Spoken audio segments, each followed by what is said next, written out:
Guys, ஸ்பேஸ்க்கு உங்களோட favourite விஷயங்கள்லாம் எடுத்துகிட்டு போகலான்னு நாசா சொன்னால் நீங்கள் என்ன எடுத்துகிட்டு போவீங்க? நம்ம Sunita Williams holy books, samosa, even gorilla costume கூட எடுத்துகிட்டு போயிருக்காங்களாம். பகவத்கீதா, உபனிஷத், கணேஷாவோட குட்டி ஐடல் இதெல்லாம் எடுத்துகிட்டு போயிருக்காங்களாம். சயின்ஸ்க்கு ஸ்பிரிச்சுவாலிட்டிக்கு நடுவில் பேலன்ஸ் மெயின்டைன் பண்ணுறாங்களே. ஒரு ஃபன்னி விஷயம், ஒரு நாள் ஐஎஸ்எஸ்ல இருக்கிற ஆஸ்ட்ரோநாட்ஸ் எல்லாரும் நார்மலாக ரிசர்ச் பண்ணிட்டு பிஸியாக இருந்தாங்களாம். அன்னைக்குன்னு பார்த்து சுனிதா வில்லியம்ஸ் சடனாக ஒரு கொரில்லா காஸ்டியூம் போட்டுட்டு எல்லாரையும் பயமுறுத்திட்டாங்களாம்.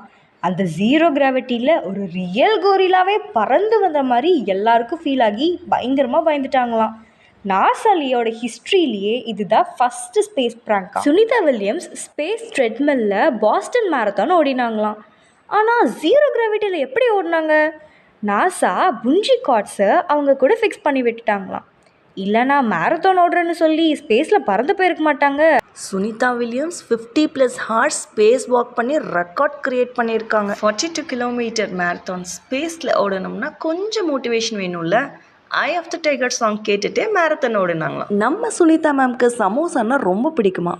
ஸ்பேஸில் சமோசா சாப்பிட்லாமா நாசா கிட்ட கேட்டாங்க. ஆனால் நாசா அலோ பண்ணலை. சுனிதா மேம் நாசாவோட ஆர்டிமிஸ் ப்ரோக்ராமில் இருக்கிறதுனால மூணுக்கு போக நிறைய வாய்ப்பு இருக்குது. 2 மிஷனும் சேர்த்து 322 நாட்கள் ஸ்பேஸில் இருந்திருக்காங்க. இதனால் இவங்களுக்கு கொஞ்சம் ஃபிசிக்கலாக போன் டென்சிட்டி குறைஞ்சிருக்கு, கொஞ்சம் விஷன் சைட்டும் கொஞ்சம் கம்மியாயிருக்கு. பட் எர்த்துக்கு வந்த பிறகு ஃபிசியோதெரப்பியில் ஃபுல் ஃபிட் ஆகிட்டாங்க. 17 மணி நேரம் ட்ராவல் பண்ணி ஸ்பேஸ் எக்ஸ் டிராகன் விண்கல மூலியமாக ஃப்ளோரிடா கடற்கரையில் சேஃபாக வந்து இறங்கியிருக்காங்க. அவரோட கிராட்டிடியூடை எலான் மஸ்க்குக்கும் டொனால்ட் ட்ரம்ப்புக்கும் ஷேர் பண்ணியிருக்காங்க. ஸ்ரீவரா சேனலுக்கு லைக் பண்ணுங்கள், சப்ஸ்கிரைப் பண்ணுங்கள்.